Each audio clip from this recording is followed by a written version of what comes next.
Bismillahirrahmanirrahim. Assalamualaikum warahmatullahi wabarakatuh. Alhamdulillahirabbil alamin wa bihi nasta'inu ala umuri dunya waddin. Wassalatu wassalamu ala asrofil anbiya wal mursalin nabiyina Muhammadin wa ala alihi wa ashabihi wa tabi'in wa man tabi'ahum bi ihsanin ila yaumiddin. Qala Allah Ta'ala, ya ayyuhalladzina amanu taqullaha haqqa tuqatih wa la tamutunna illa wa antum muslimun. Amma ba'du.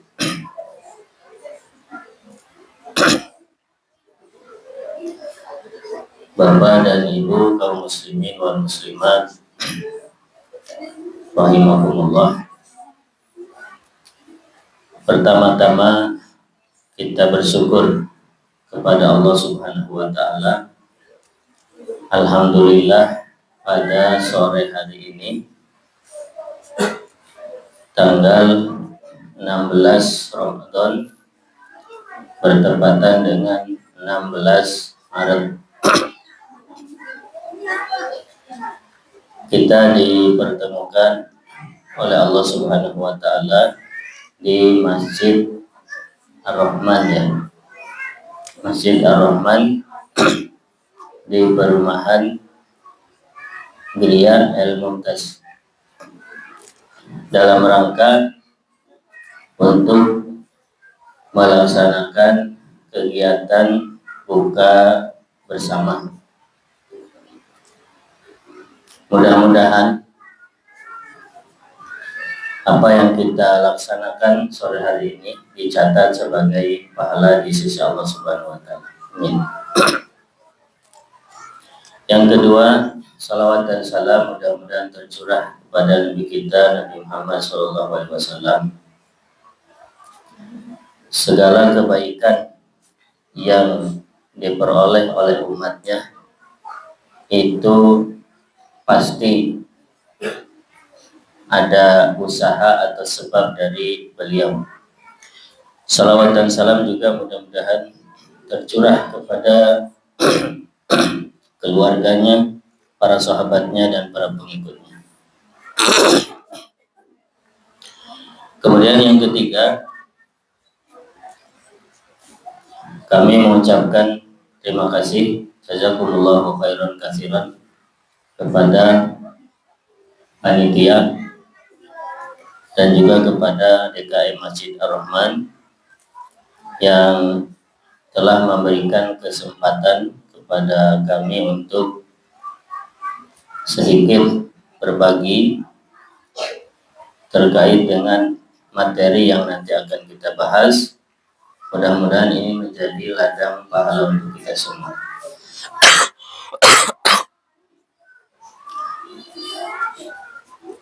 Bapak Ibu rahimakumullah, tidak terasa sekarang sudah 16 Ramadan.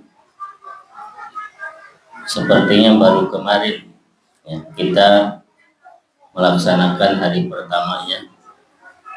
Kita menyambut marhaban ya Ramadan. Tahu-tahu sekarang sudah 16 hari. Artinya sudah lewat dari separuh.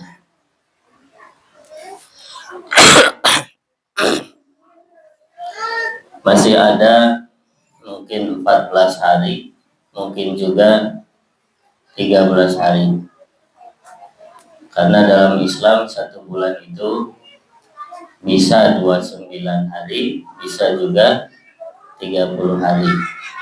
Tergantung nanti penampakan hilal ya, di malam ke-30. Kalau di malam ke-30 hilal muncul, maka Ramadannya 29 hari. Besoknya hari ke-30 itu sudah 1 Syawal. Tapi kalau malam ke-30 hilalnya tidak muncul, maka bulan Ramadan digenapkan 30 hari. Maka otomatis lusanya adalah 1 Syawal. Itu teorinya. Meskipun dari Ormas Muhammadiyah sudah membuat ketetapan Idul Fitrinya jatuh pada hari Senin, ya, bertepatan dengan 31 Maret. Mudah-mudahan nanti keputusan pemerintah juga sama, ya, dengan keputusan Muhammadiyah. Karena hari raya itu lebih terasa menggembirakan kalau dilaksanakan bersama-sama, ya. Meskipun ya kadang orang bilang ya beda, nggak apa-apa, ya saling menghargai, ya itu iya. Tapi alangkah baiknya atau alangkah lebih baik lagi kalau satu negara Idul Fitri itu bersamaan, itu sangat indah. Ya, jangan sampai satu kecamatan yang Lebaran ada 2 hari, apalagi 3 hari. Ya, ini hari raya macam apa kalau boleh kita bilang seperti itu. Apalagi kalau ada dalam satu keluarga sebagian hari raya hari ini, sebagian lagi hari besok, pasti kurang, maknanya kurang, ya, kurang. Mau diindah-indahkan kayak gimana pun ada yang kurang, ya, karena kebersamaan itu nikmat. Ya, sedangkan perselisihan, ya, berbeda itu mengurangi kenikmatan. Ya, makanya Islam itu selalu mengajak kepada persatuan. Wa'tasimu bihablillahi jami'a wala tafarraqu. Ya, berpegang teguhlah dengan tali Allah, ya, semuanya, dan jangan bercerai-berai. Itu ajaran Islam. Termasuk dalam hari raya.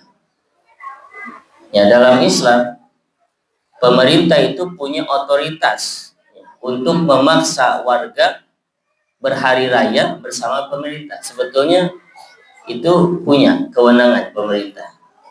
Ya, cuma di Indonesia ini kan masih demokrasi, jadi masih memberikan ruang untuk ormas, ya, berhari raya meskipun beda dengan pemerintah. Ya, itu di negeri kita, mau gak mau seperti itu. Gak bisa kita maksa orang wajib semuanya harus bareng pemerintah, nggak bisa. Mau gimana pun nggak bisa.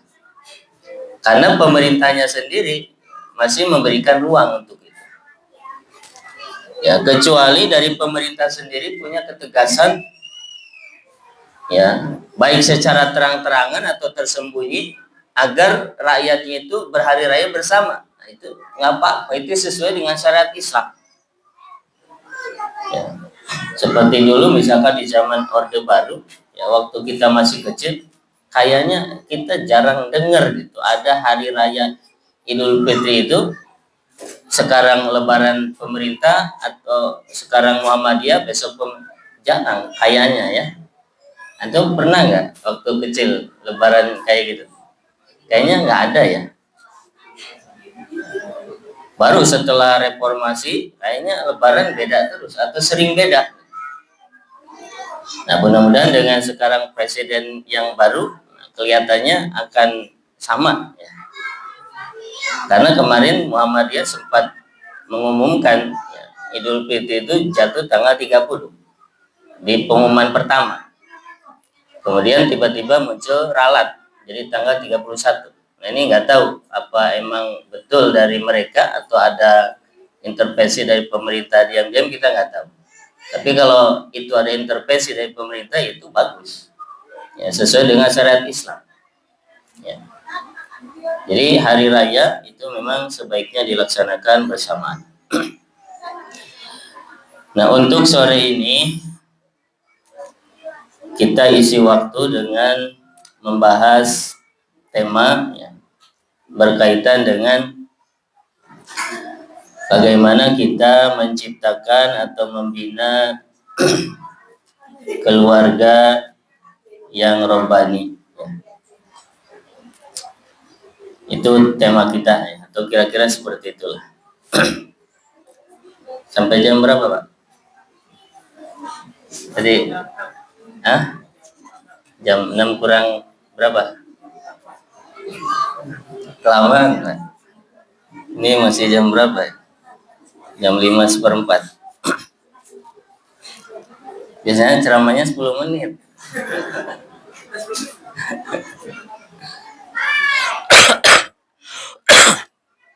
Maghribnya jam berapa hari ini? Lewat 7. Ya.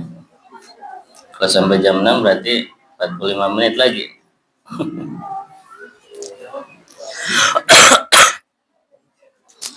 Baik.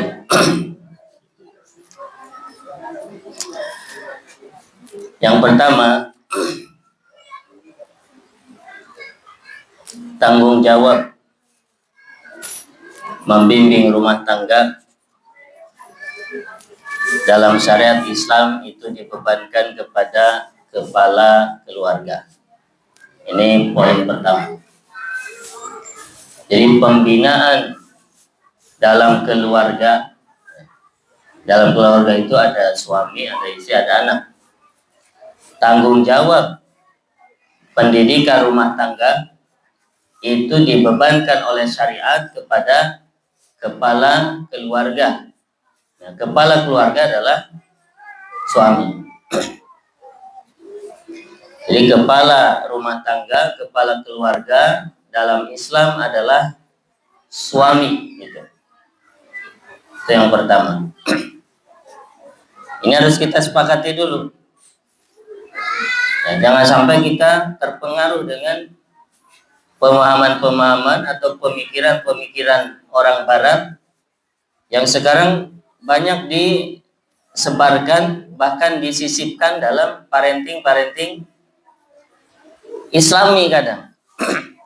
Yaitu bahwa dalam keluarga suami dan istri itu punya peran yang sama atau punya peran yang sejajar atau selevel. Ini tidak, dalam Islam nggak bisa begitu. Dan ini tegas dalam Al-Quran dijelaskan bahwa pemimpin di rumah itu laki-laki. Ya. Ar-rijalu qawwamuna 'alan nisa. Kaum laki-laki adalah pemimpin atas kaum wanita. Ya, maka di rumah yang menjadi pemimpin adalah suami. Ya. Ini dari syariat, dari Al-Quran. Suka tidak suka, mau tidak mau, ini adalah keputusannya. Ya, maka wanita muslimah, kalau dia seorang wanita yang patuh kepada Allah dan Rasulnya, dia akan ridho, ya, menerima ketetapan ini. Yaitu bahwa yang memimpin di rumah adalah suami. Ya, dan nanti suami yang akan dimintai tanggung jawab terhadap pendidikan keluarga. Ya. Misalnya suami tidak mendidik keluarganya, istrinya misalkan tidak berhijab, dibiarkan, ya, tidak diberi nasihat, atau anaknya yang sudah usia balik, anak perempuan keluar tidak pakai kerudung, dibiarkan. Anaknya yang laki-laki sudah usia balik tidak sholat, dibiarkan. Maka nanti suami bertanggung jawab di hadapan Allah Subhanahu wa Ta'ala. Karena dia yang memimpin rumah.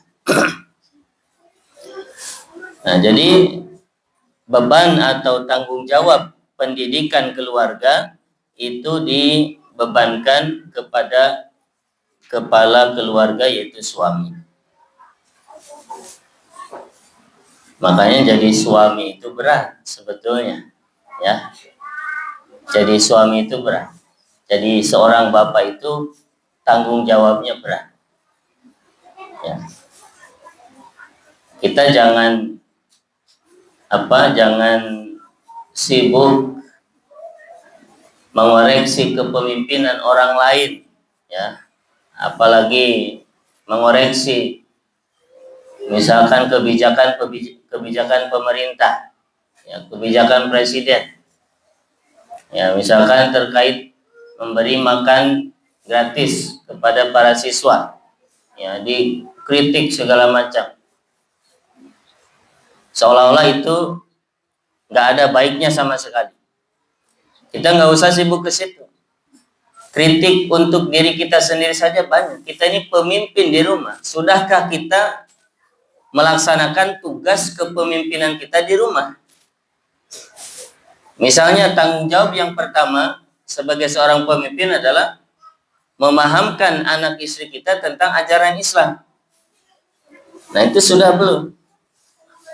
Ya, kalau kitanya saja nggak paham agama Islam, gimana kita mau mengajar anak istri kita?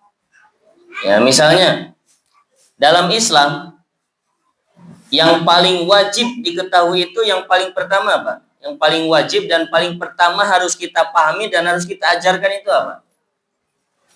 Apa? Tauhid, ya. Itu. Yang paling pertama harus kita pahami dan paling pertama kita ajarkan kepada anak istri kita adalah tauhid. Nah, itu orang-orang atau kita sudah paham belum itu? Bahwa tauhid itu yang paling pertama harus kita pahami.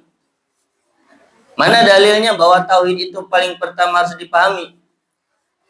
Ya, dalilnya adalah Nabi Shallallahu Alaihi Wasallam berdakwah di Makkah selama kurang lebih 13 tahun. Topik atau tema yang diajarkan setiap hari didakwakan itu adalah masalah tauhid. Ya, nggak ada sholat, nggak ada zakat, nggak ada puasa. Ya, sholat, zakat, puasa itu nanti. Ya, memang perintah atau kewajiban sholat itu sudah ada sebelum Nabi hijrah, yaitu peristiwa Isra Mi'raj. Tetapi kewajiban sholat itu sendiri ya setelah Nabi hijrah. Ya, adapun ketika di Makkah sholat itu belum wajib. Ya, sholat itu belum wajib. Makanya belum ada syariatnya gimana sholat itu, takbirnya gimana, bacanya apa, itu nanti setelah Nabi di Madinah. Adapun ketika di Makkah, fokus dakwah Nabi itu adalah tauhid. Bagaimana masyarakat itu bisa memahami bahwa Allah Subhanahu wa taala adalah satu-satunya zat yang berhak disembah dan meninggalkan semua sesembahan selain Allah Subhanahu wa taala. Nah, itu yang pertama. Nah, kalau kitanya saja belum belajar tentang tauhid, gimana kita bisa memahamkan anak istri kita tentang tauhid? Nah, sekarang pertanyaannya, kita sudah belajar belum tauhid? Karena kebanyakan dari kita itu Islam karena orang tua kita Islam. Kita menjadi Islam karena lingkungan kita Islam. Ya, kita sholat karena orang-orang di sekitar kita sholat. Sholat yang benar itu gimana? Ya kita nggak tahu. Kita ikut aja dulu. Nah, kebanyakan kita seperti itu. Prosesnya ya, awal mulanya begitu. Semua dari kita begitu. Kemudian ada yang dapat hidayah, akhirnya belajar, ngaji. Ternyata sholat yang benar ini A, B, C, D. Takbir itu yang benar begini. Ya. Kemudian bacaannya begini. Ya. Tapi ada yang sampai sekarang masih ikut-ikutan. Sholat misalnya. Ya gimana sholat itu? Misalnya mau turun ke sujud. Yang betul itu mau turun ke sujud itu tangan dulu yang jatuh ke lantai atau lutut dulu? Nggak pernah belajar. Lihat aja orang-orang. Nah, orang yang ikut-ikutan seperti ini biasanya bingung. Ya, dia akan ikut lingkungan sekitar. Kalau dia tinggal di lingkungan yang sholatnya begini, ya ikut begini. Nanti pindah lingkungan yang berbeda, dia juga berbeda. Karena dia nggak punya prinsip. Karena memang nggak belajar. Beragamanya hanya ikut-ikutan. Nah, ini yang pertama. Makanya kepada kita, karena kita sudah terlanjur jadi suami gitu kan, sudah jadi bapak, mau nggak mau harus belajar. Ya, ini udah keluarga semua kan. Jadi kita ini suami dan kita juga bapak. Ya, ya maka dari waktu yang kita punya harus ada waktu untuk belajar agama. Jangan lagi beragama kita ikut-ikutan, nggak boleh. Belajar, ya, cari guru, ya, belajar di majelis ilmu, ya, tentang tauhid, tentang ibadah, tentang akhlak. Kalau nggak belajar nggak akan bisa. Ya. Kalau bapaknya saja nggak belajar, pasti rumah tangganya nggak akan robani, nggak akan. Ya, karena rakyat itu bergantung pemimpinnya. Ya, pemimpinnya saja kayak gitu, apalagi rakyatnya. Ya. Makanya dari pemimpin dulu perubahan itu. Ya. Kita mau ngasih apa? Mau berharap anak yang soleh, terus kitanya nggak soleh, bisa nggak? Susah, ya. Misalnya seorang bapak bilang sama anaknya, "Nak, sana ke masjid sholat." Terus bapaknya sambil nonton TV di rumah, dia nggak berangkat ke masjid. Kira-kira anak itu gimana? Ya kalau anak yang pintar dia ngejawab, ya, bapak aja nggak sholat, gitu. Ya.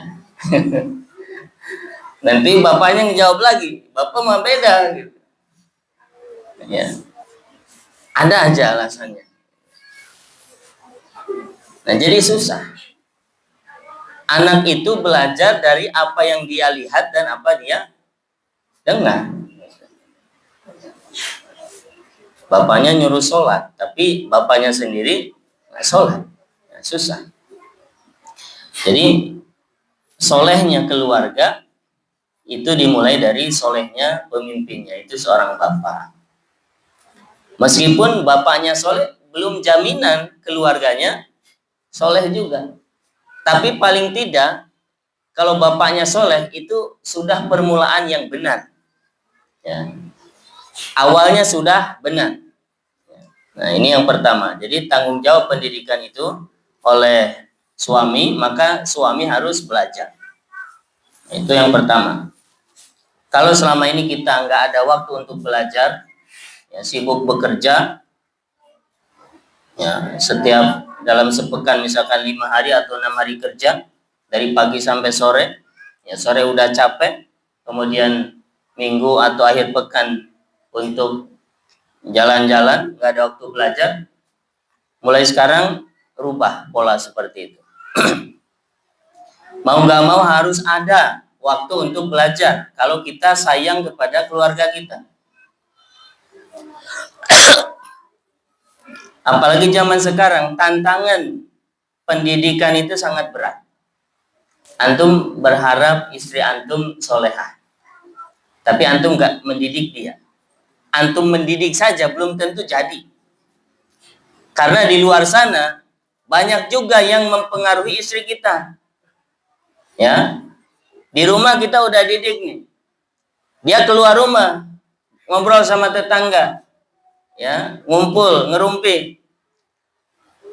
Ada tetangga-tetangga itu yang sama dengan kompor, ya, komporin. Nanti setelah ngobrol sama tetangga, pulang ke rumah, cerita inilah, minta inilah, dari mana? Dari tetangganya. Ya, kadang kita tuh nasihatin istri kita, ya, misalkan pakaian, ya, perempuan tuh pakainya gini, ya, yang penting menutup aurat, ya, tidak ketat, longgar, ya, nggak usah terlalu banyak corak, nggak usah terlalu banyak model, banyak gaya. Kita bilangin, dia keluar, ketemu sama temennya misalnya atau tetangganya, yang pakaiannya beda dengan yang kita ajarkan. Terjadilah di situ pendidikan juga. Ya. Kalau istri kita belum kuat pendidikan atau pengaruh dari kitanya, dia akan terpengaruh juga oleh temannya, tetangganya, belum lagi tontonannya di HP. Ya, dia lihat di YouTube, ya, di TV, di TikTok. Ya. Berat tugas kita. Apalagi kalau kita nggak mendidik sama sekali, nggak paham istri kita ini harus diarahkan kemana, udah, ya, berat itu. Kadang kita udah mendidik aja masih berat, apalagi kita nggak mendidik. Nah, makanya tugas kita sebagai kepala keluarga yang pertama adalah belajar agar kita bisa mengajar keluarga kita. Ini yang pertama. Kemudian yang kedua, bagaimana kita membentuk keluarga yang robbani, atau apa langkah-langkah agar keluarga kita ini adalah keluarga yang robbani. Di sini panjang ya bahasannya, ya, tapi Ana bacakan ringkas saja. Ini dari kitab salah seorang ulama Ahlus Sunnah wal Jamaah, Syekh Muhammad bin Jamil Zainu rahimahullah taala. Yang pertama, ta'limut tifli an-nutqu bila ilaha illallah Muhammadur Rasulullah wa ifhamuhu ma'naha indama yakhbur la ma'budu bihaqqin illallah. Yang pertama yang kita ajarkan kepada anak kita yaitu ajarkan anak mengucapkan la ilaha illallah Muhammadur Rasulullah. Itu tugas pertama. Jadi ketika anak kita sudah mencapai usia di mana dia bisa bicara, bicaranya sudah jelas, sudah lancar, ajarkan kepada dia ucapan la ilaha illallah Muhammadur Rasulullah. Ucapannya aja. Itu yang pertama. Ya. Sekarang anak-anak kita bicaranya lancar itu umumnya usia berapa? 3 tahun udah belum? Udah ya? Atau kalau belum 4 tahun lah udah lah ya. Berarti sejak 4 tahun atau 3 tahun kalau sudah bisa bicara, ajarkan, ditalkin sama kita. Ya, anak kita suruh duduk, terus kita ajarkan, nah ikuti bapak atau ikuti abi, ikuti ayah. Ya. Ucapan 2 kalimat syahadat. Kita kasih judul. Ya. Ucapan 2 kalimat syahadat. Ya. Kemudian kita talkinkan. Ya. La ilaha. Nanti dia ikutin. La ilaha illallah. Terus sampai dia lancar. Nah itu. Ya. Nanti kalau sudah bisa mengucapkan la ilaha illallah Muhammadur Rasulullah, setelah dia mungkin usia tamyiz, ya, sudah bisa diajak komunikasi, mungkin usia 7 tahun, ya, usia tamyiz, kelas 1 SD, baru kita ajarkan dia untuk memahami maknanya. Apa makna la ilaha illallah yang dia ucapkan. Nah ini penting. Ya. Kenapa sekarang banyak orang tua yang tidak paham makna la ilaha illallah? Karena nggak ada pengajaran makna la ilaha illallah di rumah.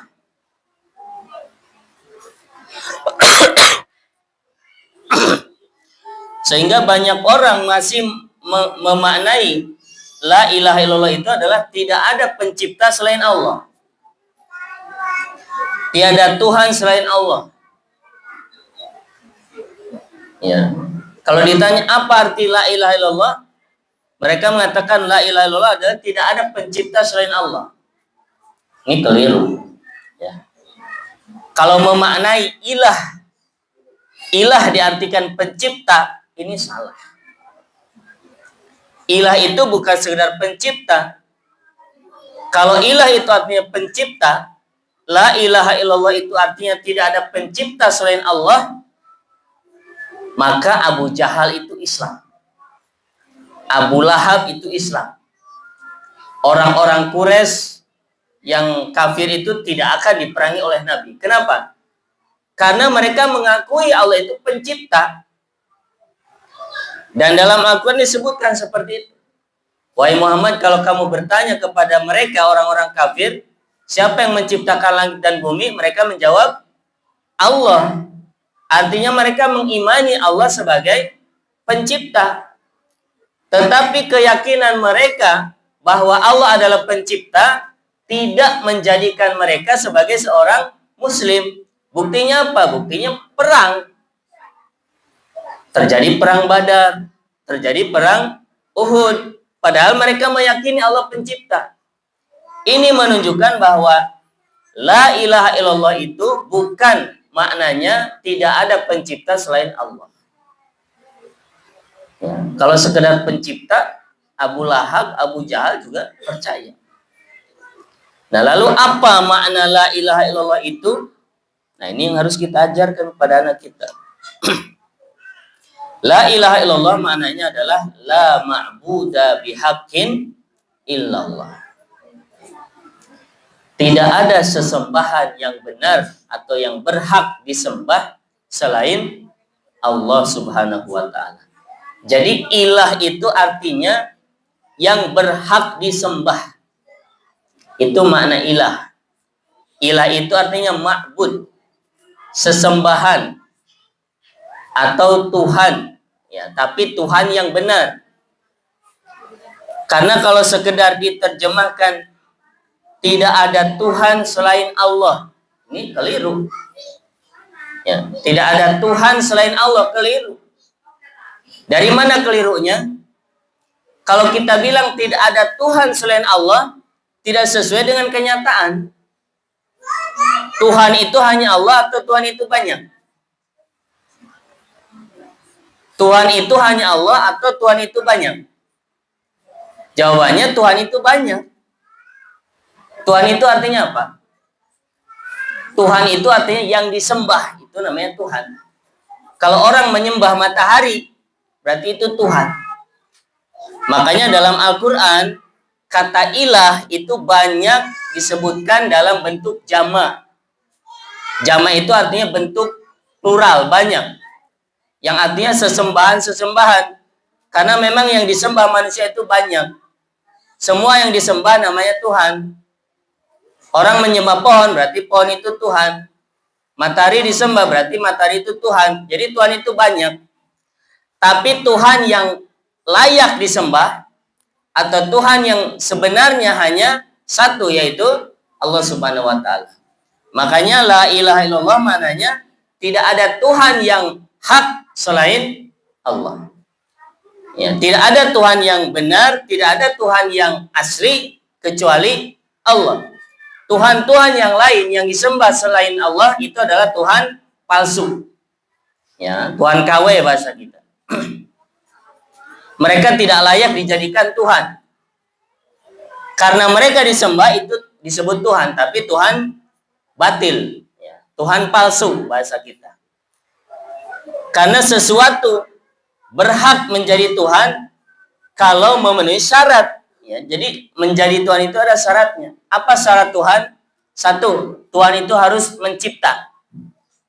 Ya, Tuhan itu harus mencipta. Sekarang kalau kamu menyembah matahari, tunjukkan mana ciptaan matahari. Ada nggak buktinya matahari mencipta? Nggak ada. Bahkan matahari itu sendiri dicipta. Ya, matahari itu diciptakan.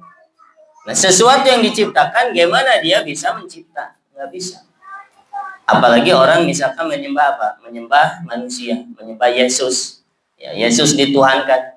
Tunjukkan mana ciptaan Yesus. Ya, nggak ada. Kalau kita menyembah Allah, mana ciptaan Allah? Ya ini langit, bumi, manusia, beserta semua yang ada di alam raya ini adalah ciptaan Allah Subhanahu wa taala. Ada nggak yang membantah bahwa manusia, langit, bumi itu bukan ciptaan Tuhan? Kalau dia membantah, terus langit, bumi ini ciptaan siapa? Karena nggak ada yang mengklaim bahwa dirinya mencipta langit dan bumi, nggak ada. Dari zaman dulu sampai hari ini, nggak ada yang mengklaim langit, bumi ini ciptaan saya, nggak ada. Ya. Sedangkan dalam Al-Quran dijelaskan, langit dan bumi adalah ciptaan Allah Subhanahu wa taala. Ya. Jadi tidak ada yang bisa mencipta selain Allah Subhanahu wa taala. Kemudian yang kedua, ya, sesuatu layak disembah atau dijadikan Tuhan apabila memenuhi syarat yang kedua, yaitu apa? Mengatur. Ya, mengatur. Sekarang tunjukkan kalau yang kalian sembah itu benar-benar Tuhan, apakah dia mengatur? Ya nggak usah mengatur yang besar-besar. Apakah dia mengatur aliran darah dalam tubuh kita? Nggak bisa. Ya. Mengatur rezeki apalagi, mengatur kehidupan apalagi, nggak punya kuasa. Ya. Misalkan apa, orang menuhankan apa di dunia ini? Menjadikan selain Allah sebagai Tuhan. Ada yang menyembah matahari, ada. Ya. Mereka beribadah 2 kali, ketika matahari terbit dan ketika matahari terbenam. Ya. Kemudian yang menyembah patung-patung banyak, dewa-dewa banyak. Nah, apa mereka ini mengatur? Enggak. Mereka enggak mengatur sama sekali. Yang mengatur alam raya ini adalah Allah Subhanahu wa taala. Ya, orang menjadi sakit, orang sakit menjadi sembuh. Hari ini lahir seseorang, hari ini meninggal seseorang. Rezeki seseorang lancar, yang ini seret. Itu semuanya pengaturan Allah Subhanahu wa taala. Tidak ada selain Allah yang punya peran sedikit pun dalam pengaturan ini. Karena pengaturan itu hanya wewenang Tuhan. Tuhan yang benar, yaitu Allah Subhanahu wa taala. Nah, jadi ini poin 1 ya yang harus diajarkan. Ajarkan anak kita mengucapkan la ilaha illallah, dan nanti ketika sudah besar ya usia tamyiz, ajarkan dia makna la ilaha illallah. Kemudian yang kedua, ya, langkah-langkah ya, untuk membentuk keluarga yang robbani adalah ajarkan anak kita atau keluarga kita yaitu tentang sholat. Ya, ta'limus sholat, ajarkan sholat.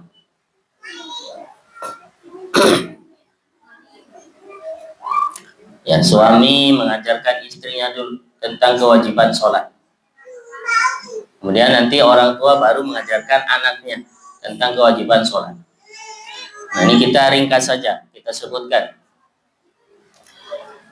Orang tua punya kewajiban mengajarkan anaknya untuk sholat, baik yang laki-laki atau yang perempuan. Sejak kapan? Sejak kecil. Ya, dalam hadis disebutkan, muru auladakum bisolah wahum abna'u sab'in wadribuhum 'alaiha wahum abna'u asyrin wa fariqu bainahum fil madaji. Perintahkan anak-anak kalian untuk sholat ketika usia berapa? 7. Ya, usia 7 berarti kelas 1. Udah mulai disuruh sholat.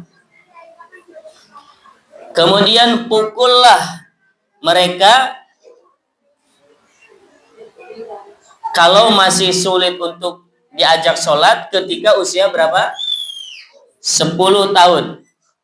Ya, kalau 7 tahun kelas 1, kalau 10 tahun kelas 4. Ya, betul. Ya, 7, 8, 9, 10. Berarti kelas 4 boleh dipukul. Apanya yang dipukul? Yaitu anggota tubuh yang tidak membahayakan. Ya. Maka nggak boleh memukul di bagian wajah, kepala, nggak boleh, dilarang. Ya. Siapapun nggak boleh. Termasuk untuk mendidik pun nggak boleh. Karena di kepala ini ada anggota-anggota tubuh yang vital, yang sangat penting. Ada mata, ada telinga, kemudian apa lagi? Ada otak juga mungkin di sini. Ya, jadi hati-hati. Ini benda atau anggota tubuh yang paling dimuliakan itu kepala. Dan dalam Islam pun sama. Maka seorang guru atau orang tua nggak boleh menghukum anaknya di bagian kepala, nggak boleh. Ya, termasuk menjawar mungkin itu bahaya. Ya, ada efeknya.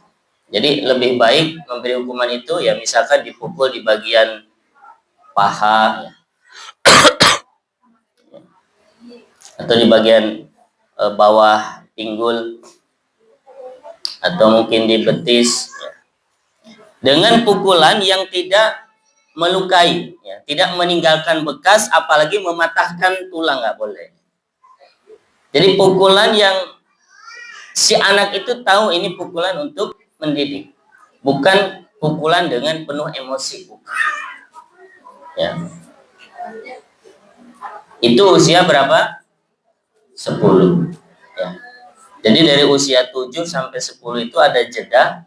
Itu masa-masa orang tua cukup mengajarkan, mengajak. Misalnya udah waktunya sholat, kedengaran adzan, nah sholat. Segera ambil wudhu. Itu dilakukan selama 3 tahun lah kurang lebih.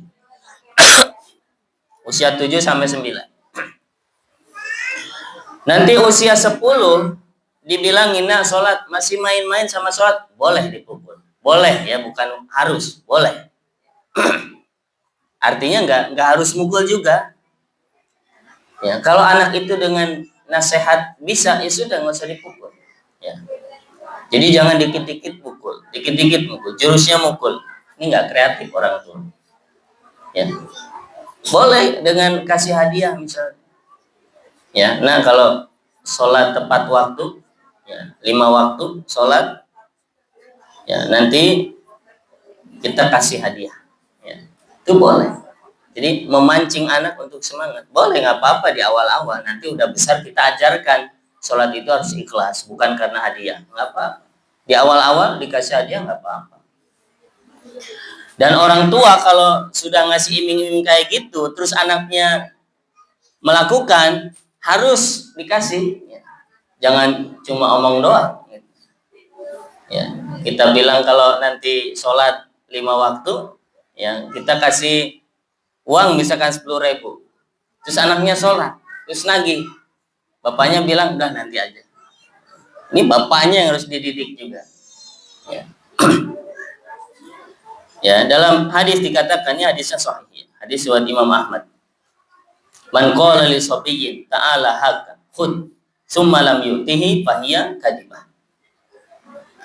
Siapa orang yang memanggil anak kecil lalu bilang, nih ambil, ya, ternyata nggak dikasih, maka itu satu kedustaan. Ya, kita panggil anak, ya, sini ini siapa yang mau. Begitu anak nyamperin, nggak jadi, ya, nggak dikasih, itu dusta. Termasuk orang tua ngiming-ngimingi hadiah, ternyata nggak dikasih, itu dusta. Dan itu pendidikan yang buruk. Ya, pendidikan yang buruk untuk anak.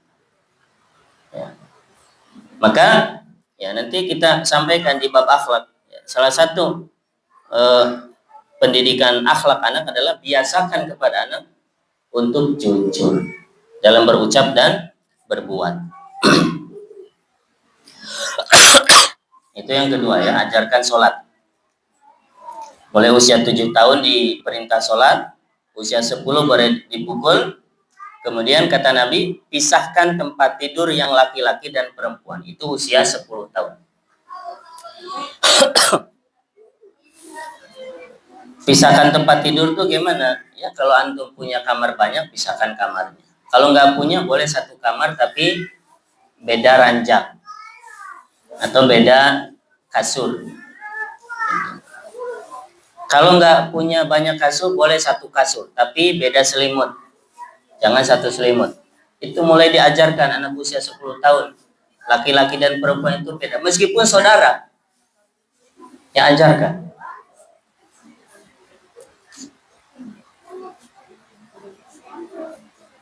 Kemudian yang ketiga, tahdzirul aulad minal kufri wasabbi wal la'ni wal kalamil badi. Di antara langkah membentuk keluarga robbani adalah peringatkan keluarga kita, termasuk anak-anak kita, istri-istri kita, peringatkan dari perkara kekufuran. Kemudian dari mencela atau mencaci maki dan ucapan yang kotor.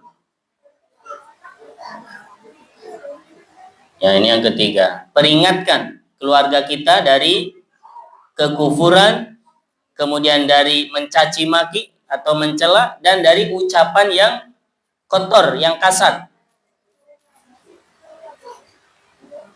Ya, kadang anak kita nih tiba-tiba dia ngeluarin satu kata yang kita nggak pernah ngajarin dia.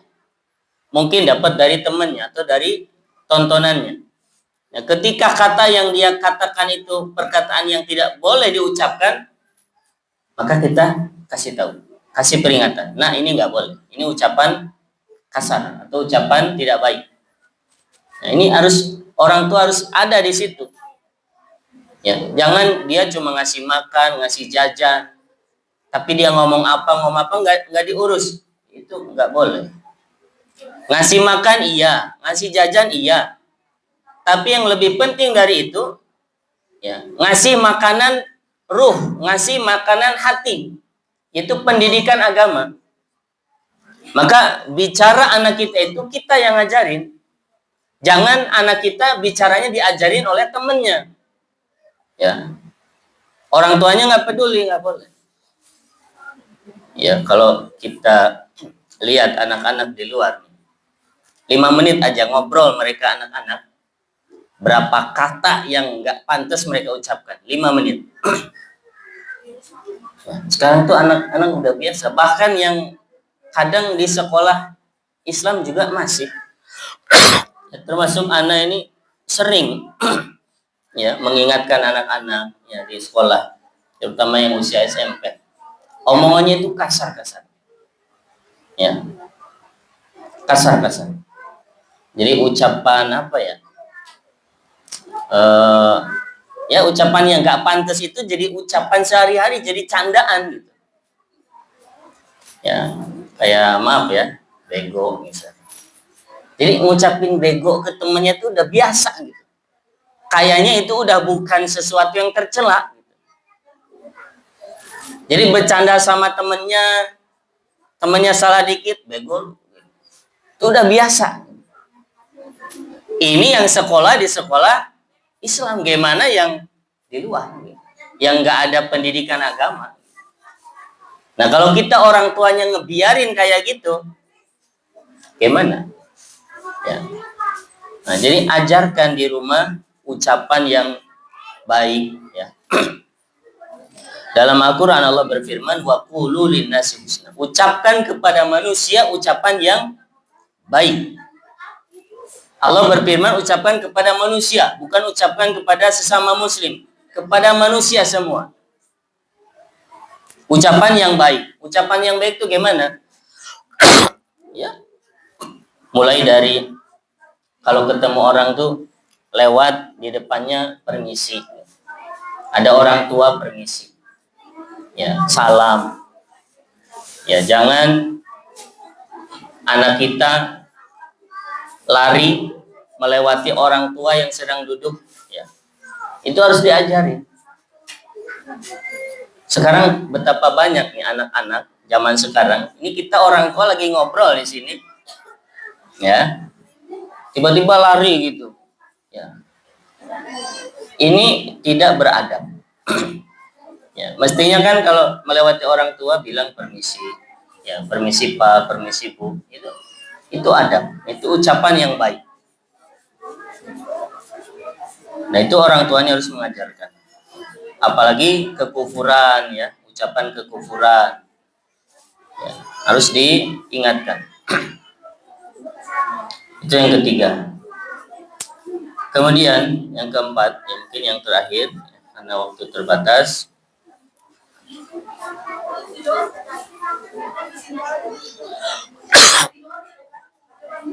Ajarkan ya anak kita yang wanita, termasuk istri kita, untuk berhijab.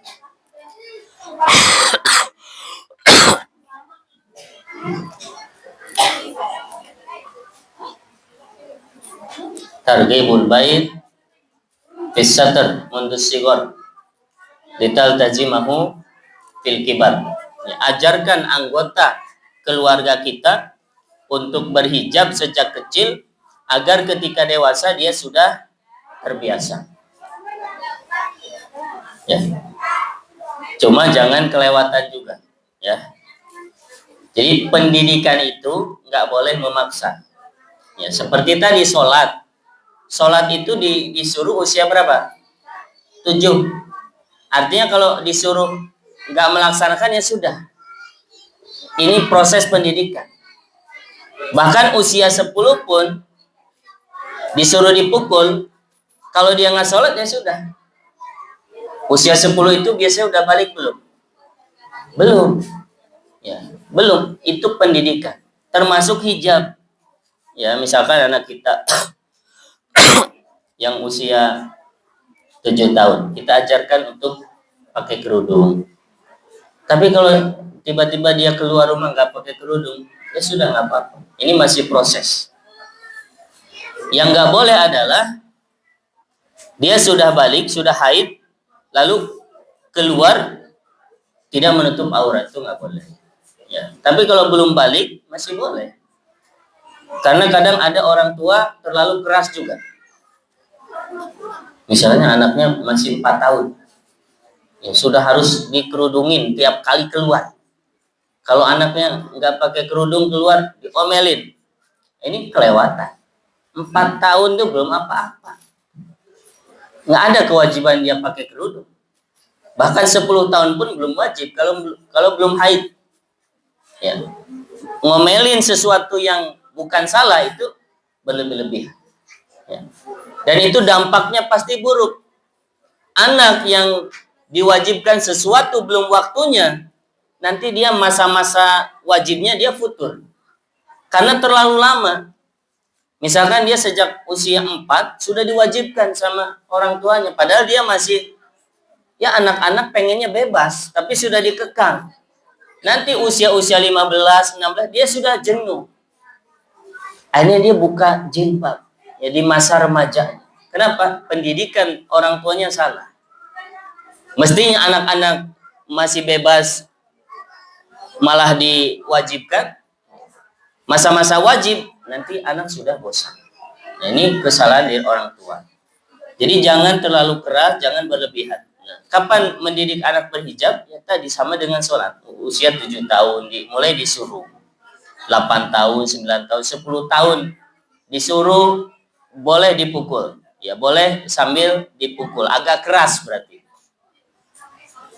Ya nanti ketika haid, nah itu sudah mulai diingatkan. Nah sekarang kamu sudah haid, anggota tubuh dari atas sampai bawah itu semuanya aurat kecuali wajah dan telapak tangan. Itu yang tidak wajib ditutup.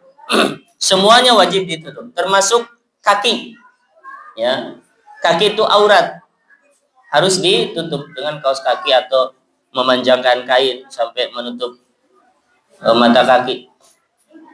Ya, jadi perempuan itu wajib isbal pakaiannya, karena auratnya sampai kaki, maka kain pakaiannya harus sampai bawah, wajib perempuan. Kalau laki-laki haram isbal. Nah itu ya, termasuk ya orang tua juga harus mengarahkan kepada anaknya dengan siapa dia boleh berteman dan dengan siapa dia nggak boleh berteman. Ini orang tua harus mengarahkan. Boleh nggak orang tua bilang ke anaknya, nah nggak boleh berteman sama dia, boleh nggak? Boleh. Itu hak kita. Ini anak kita dan kita orang tuanya, kita berhak ya membatasi anak kita boleh bergaul dengan siapa, nggak boleh bergaul dengan siapa. Ya. Dan kita kalau misalkan ada orang tua misalkan tetangga kita bilang ke anaknya, nah nggak boleh bergaul dengan dia, misalkan dianya anak kita, jangan tersinggung. Berarti ada sesuatu yang harus dievaluasi dari anak kita. Mungkin omongan anak kita kasar sehingga mempengaruhi anak dia, sehingga orang tuanya nggak suka anaknya bergaul dengan anak kita. Jangan marah. Sikap yang benar adalah ajari anak kita. Ya. Nah tuh lihat, dia tetangga kita melarang anaknya berteman sama kamu. Ya, mungkin kamu nakal atau kamu itu yang benar. Ya bukan malah ketika tetangga bilang, nah jangan main sama dia, terus kita juga, nah kamu juga jangan main. Nah, ini jadi nggak benar kayak gitu ya. Itu diantaranya ya. Barangkali itu ya yang bisa disampaikan. Masih panjang tentunya ya gimana menciptakan keluarga yang taat kepada Allah dan Rasulnya, keluarga yang rabbani, yang di atas bimbingan Al-Quran. Tapi mudah-mudahan poin-poin tadi ini mewakili ya. Barangkali itu ya, sisanya bisa kita gunakan untuk persiapan berbuka ya, kurang lebihnya mohon maaf. Subhanakallahumma bihamdika asyhadu an la ilaha illa anta astaghfiruka wa atubu ilaik.